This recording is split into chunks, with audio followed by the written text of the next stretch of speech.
Peace fam, mykalee here, kitchen witch, slow living nomad and blogger at mykalee.com, where I discuss all things food, travel, and wellness. If you're new here, hey boo, what's up? Welcome. And if you're not, it's nice to see you again. Glad you're here. But before we dive into this video, why don't you like and subscribe if you're digging the vibe? Alright, let's get to it, shall we? Let me come in closer. 2020. That's it. That's the video. Nah. No, but for real, 2020 was an intense year for all of us, right? And like many people, it has impacted me individually as well as being a part of this global collective. Personally, I was dealing with a lot of stress financially as well as depression from grieving a past breakup. But also just the stress from the pandemic, the civil uprisings, and just this election has had me and many resonating with me just on edge this whole year. Okay, so in order for me to prevent my mental health from declining any further, I started this series of Tumblr posts, I still use Tumblr, as a journal, and I started writing down little moments that gave me joy throughout the year. That list of moments just reminded me that in spite of everything, there's still room to be grateful, there's still room to celebrate, there's still room to rest, there's still room to have happiness. Any small sense of happiness throughout this whole year. So I decided that I was going to do this video just highlighting a few of the moments, a few of the things that gave me joy in 2020.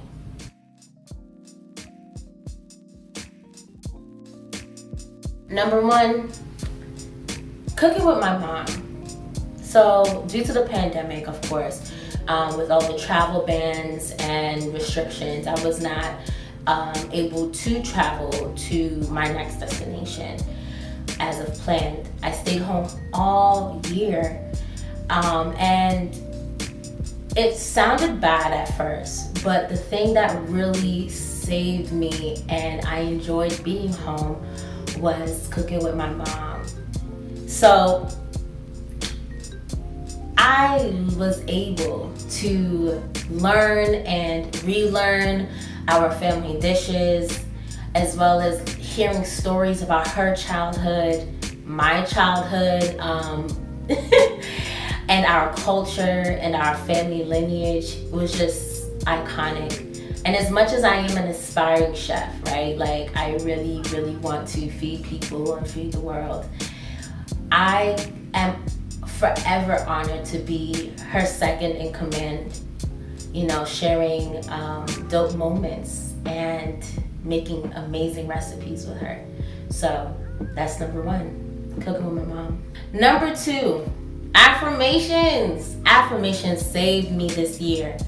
If you don't know, affirmations are positive statements that can help you overcome negative thoughts and self-sabotage.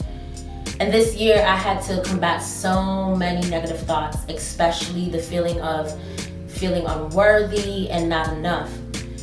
So to shift my thinking, I decided that I wanted to start saying affirmations and using affirmations.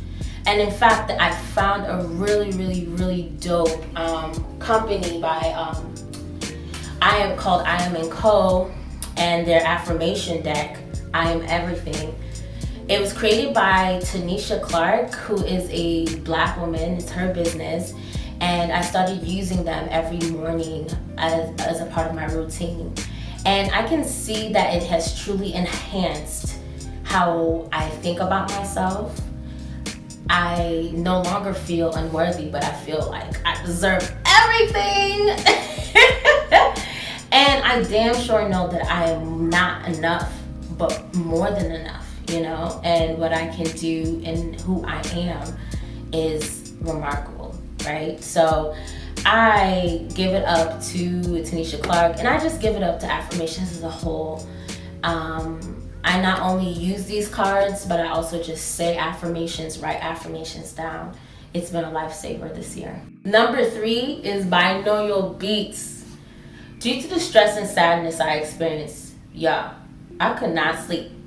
And no matter how many melatonin I took, I still stayed up between 4 to 6 a.m. in the morning. And of course, like a piece of the year, I was working at UPS as a package handler overnight, but still I had erratic sleep, and it just affected everything. Then I remembered a conversation that I had with my friend Beanie like a year or 2 back about binaural beats, and I decided to check it out. And y'all, that helped tremendously.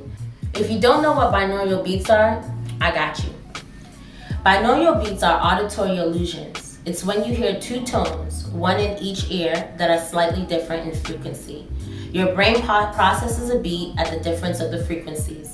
And instead of hearing 2 tones, your brain hears 1. Binaural beats are known to reduce anxiety, improve focus, as well as promote relaxations. And baby, I need all of that, okay? Binaural beats really leveled up my sleep routine.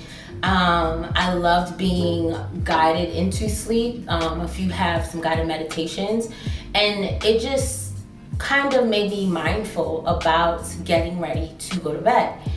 I listen to some binaural beats here on YouTube. I have a list of my favorite channels in the description box below if you're interested in checking it out yourself. Number 4 is Herbalism School.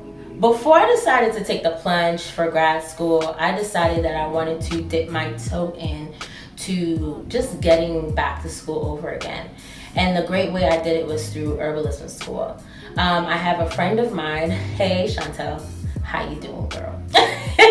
that introduced me to a dope school called the Wild Ginger Herbal Center. They have 2 locations, one in Southern Maryland, I believe, and the other one is in Costa Rica, okay? But due to the pandemic, they started to do virtual classes, and I'm a part of their 8-month course, just like a really in-depth, comprehensive course about herbalism. And baby, it has been amazing. So like 1 to 3 times a month, like on the weekends, I'm in like a 4 to 5 hour class learning about herbalism, from spirituality, to history, to of course the science of it and the practical ways to use it. And all these amazing teachers, these amazing experts in herbalism in all facets of the field is just amazing and iconic. And if you don't know, I am going to be a grad student for nutrition, but my concentration also includes herbalism. So I feel like I have like a heads up in the game when it comes to diving into grad school and learning a little bit more of the knowledge that I need to know. Yeah, so while the course that I'm in is no longer available, it's closed, they also have online courses that you can pay a monthly fee for, and you have a wide range of classes that you can attend for like $11, I believe. If you are interested in checking it out, like I got you, the link is in the description box below. Number 5 is walking in nature. I'm not doing it right now because it's snowing, but when it was warmer, I would spend hours walking and heading to my favorite park, walking the trails, sitting down and loving up the river and just basking in the view. Being around nature and just walking just shifted my mood. It allowed my time to reflect. It allowed my time to celebrate and just absorb all the good that nature has in store. It was also a really great time to not just listen to music, but listen to audiobooks and just pray and meditate and enjoy what the earth has to offer. Speaking of books, that is number 6, books. So I had a personal challenge in mind to read 12 books this year. And even though I'm gonna fall short at 6, I enjoyed the books that I've read this year. Like I said, I would read books or listen to audiobooks while I was on my walk. I've definitely listened to more audiobooks this year, which was really great. But I also have digital books as well as physical books that I read. When it comes to physical books, I'd buy it on Amazon or, a bookstore. But for audiobooks, I would find the free versions first at my local library. So here's the tea. I got you. So if you are a local library card carrier, go and check out to see if your library is connected with these 2 apps.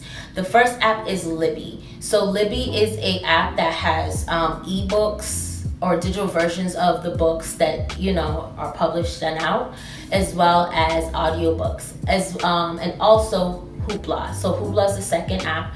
Hoopla is the same thing, but they also might carry music and movies and things, and you'll be renting these digital books and audiobooks like you do at a library.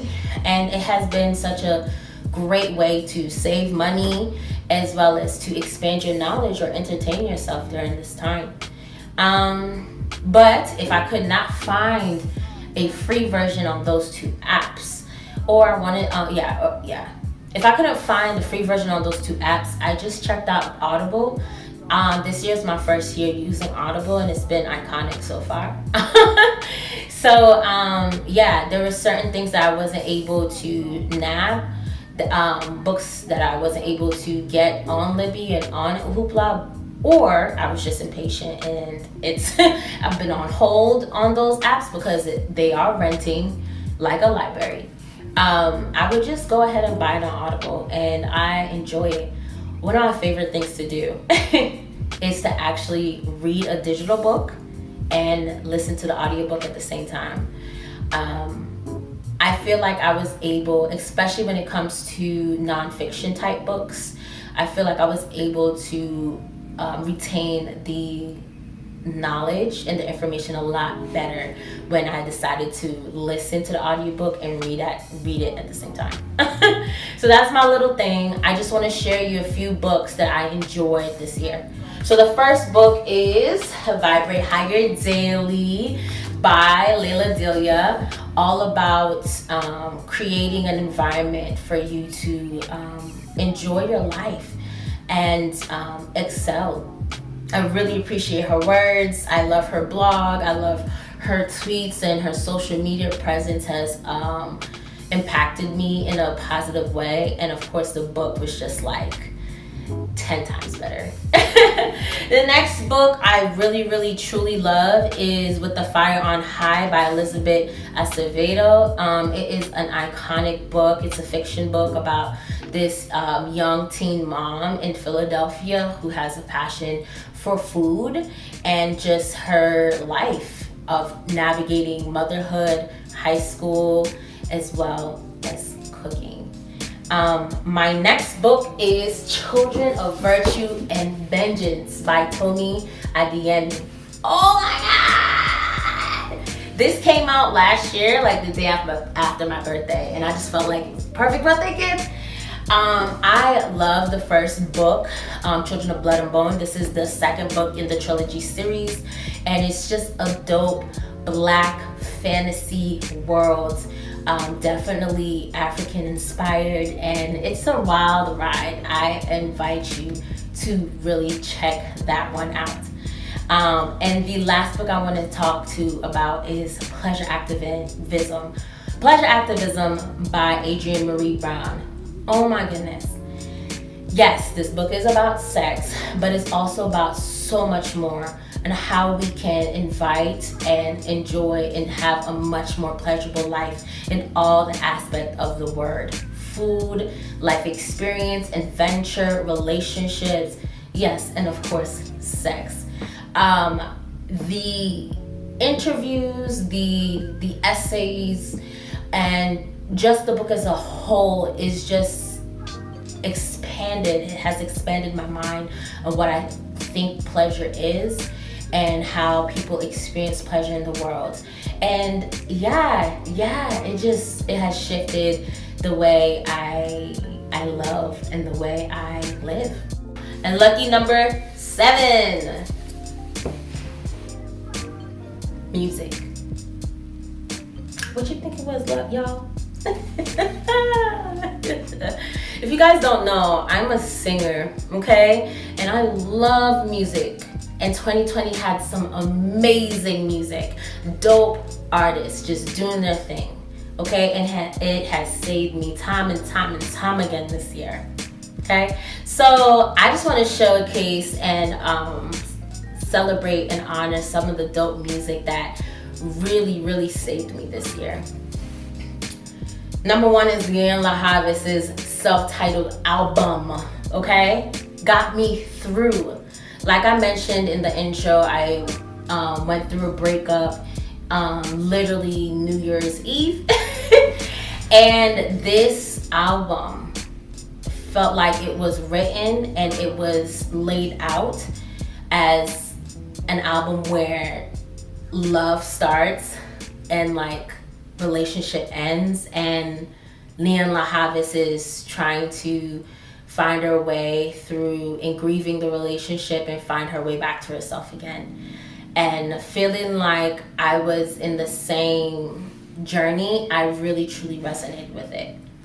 Another album that really touched me was Rose in the Dark by Cleo. So sis, ain't nobody told you to tell my life. Why are you telling my business? Okay. Rose in the Dark, especially that song particularly, just really inspired me and motivated me that everything is going to be all right. And who I was in the beginning of the year is definitely not who I am now. And I felt like that song and that album knew that that was going to happen for me. And it's like a foreshadowing. And I really appreciate the words and the music. It's a vibe, y'all. Check it out. Black is King by Beyonce. All right, so I know this album did not come out in 2020. However, the movie did. And when I watched the film, everything made sense and I started loving up the album. My favorite songs are Jealousy, Keys to the Kingdom, Find Your Way Back, Water, and Power. I love those songs. Alrighty, this is not an album, but this is an artist. Isley, y'all. She can do no wrong in my book. She's an amazing singer, an amazing songwriter. I was still listening to WILTON, the EP that dropped in 2019, as well as she dropped a couple singles like Good and Plenty and Mine in 2020, and every single time I listen to her, it's just an iconic, transformative experience. Honorable mentions, okay, include Mango by KAMAUU and featuring Adeline. I love that song. It's a love song, but it's not your typical one. Also, Good in You by Seinabo Sey. Oh my God, that girl's voice is so amazing. The tone is so unique and just, I'm in awe. Alrighty. Others are Masterpiece by Sault. I'm definitely gonna talk about that one again in another video. Sunny Days by Blaquestone. Good Morning by Asha Santee. I'm a big boom scat fan, and Asha is the boom. And Ungodly Hour by Cleo and Halle. That album was fly as hell too, but that song in particular, it's a runway walk moment, okay? And Moving On by Shawn and Paak. I've moved on. And that concludes all the things that gave me joy this year. Well, a snippet of all the things that gave me joy this year. If you enjoyed this video, please like it And if you dig the vibe, subscribe for more content. And also comment below, what are the little joys that you had this year? I would love to hear it. And also, what are the joys that you want to plant and experience next year? All right, but till next time, peace.